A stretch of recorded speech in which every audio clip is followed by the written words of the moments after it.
नमस्कार, मी पौर्णिमा नागपुरी मेजवानी चॅनलवर तुमचं मनापासून स्वागत करते।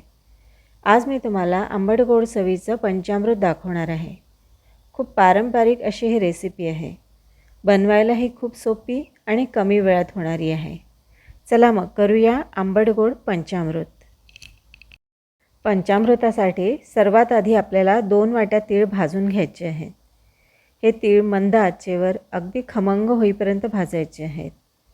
आपण तिळाच्या लाडवासाठी जितके खमंग करतो तितकेच हे खमंग भाजून घ्यायचे आहेत। तीळ भाजून झाले की मग मिक्सरला ते वाटून घ्यायचे आहे। थोडे जाडसरच वाटायचे आहेत आपल्याला। हे बघा इतपत आपल्याला जाडसर वाटायचे आहेत। आता कढईमध्ये पळीभर तेल घालायचं। तेल व्यवस्थित गरम झालं की मग चमचाभर मोहरी घालायची। मोहरी अगदी व्यवस्थित फुटू द्यायची। आता यात 5 ते 6 हिरव्या मिरच्या कापून घालायच्या। हिरव्या मिरच्या थोडा वेळ आपल्याला परतून घ्यायच्या आहेत। मिरची परतल्यावर आता पाव वाटी एवढे खोबऱ्याचे काप घालायचे। खोबऱ्याचे काप तुम्ही आपल्या आवडीनुसार कमी जास्त करू शकता। खोबरं सुद्धा आपल्याला तेलावर थोडा वेळ परतून घ्यायचं आहे। त्यानंतर थोडीशी कढीपत्त्याची पानं घालायची। आता यात 1 टीस्पून एवढा हिंग घालायचा। 1 टीस्पून एवढी हळद पावडर घालायची।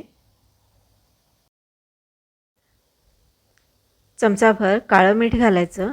काळ्या मिठामुळे पंचामृताला चटपटीत अशी चव येते। थोडंसं तिखट घालायचं। तिखट घालणं ऑप्शनल आहे कारण आपण यात हिरव्या मिरच्या सुद्धा वापरलेल्या आहेत। पण थोडंसं तिखट घातलं तर रंग छान येतो पंचामृताला। आता 1 टीस्पून एवढी भाजलेल्या जिऱ्याची पूड घातली आहे। मसाले थोडेसे परतून घ्यायचे तेलावर। आता 1 वाटी एवढा चिंचेचा कोळ घालायचा। मी इथे खारवलेली चिंच वापरलेली आहे, त्यामुळे मी साधं मीठ घातलेलं नाही आहे। जर तुम्ही साधी चिंच वापरणार असाल तर मिठाचं प्रमाण तुम्ही आपल्या आवडीनुसार ठरवू शकता। आता 1 वाटी पाणी घालायचं आणि आता याला छान उकळी येऊ द्यायची। उकळी आल्यावर यात 2 वाट्या किसलेला गूळ घालायचा आहे।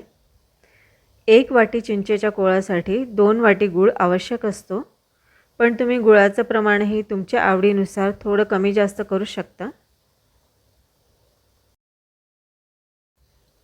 गूळ आता पूर्णपणे विरघळला आहे आणि छान उकळी सुद्धा आली आहे। आता गॅस थोडा मंद करायचा आणि तिळाचं जे कूट आपण करून ठेवलं होतं ते असं थोडं थोडं करून पेरायचं। असं पेरून घातल्यामुळे तिळकुटाच्या गाठी होत नाही। आपण सगळं तिळकुट वापरणार आहोत।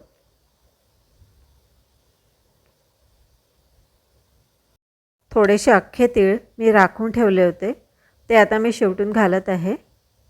अख्खे तीळ पंचामृतामध्ये खूप छान दिसतात, त्यामुळे थोडेसे तरी घालायचे। आता हे पंचामृत व्यवस्थित उकळून घ्यायचं आहे। हे जर व्यवस्थित उकळलं गेलं नाही तर ताटात वाढल्यावर ते पसरतं, त्यामुळे छान उकळी काढून घ्यायची। हे पंचामृत मी जवळजवळ 10 ते 12 मिनिटं मंद आचेवर छान उकळून घेतलं आहे। आता हे बऱ्यापैकी घट्ट झालेलं आहे। एका प्लेटमध्ये मी चमचाभर पंचामृत टाकून बघत आहे। हे बघा, हे खूप जास्त पसरलं नाही, म्हणजे हे व्यवस्थित झालेलं आहे। जर हे खूप पसरलं तर थोडा वेळ आणखी उकळवून घ्यायचं। आंबट गोड चटपटीत पंचामृत आता रेडी झालं आहे। सहसा पंचामृत हे सर्वपित्रीला केलं जातं, पण आपण एरवी देखील हे करू शकतो। तेव्हा असं पंचामृत तुम्ही करून बघा आणि रेसिपी आवडली तर लाईक शेअर कॉमेंट करा। चॅनलवर जर तुम्ही नवीन असाल तर सबस्क्राईब करायला विसरू नका। पुन्हा भेटू नवीन रेसिपीसह। तोपर्यंत गुड बाय।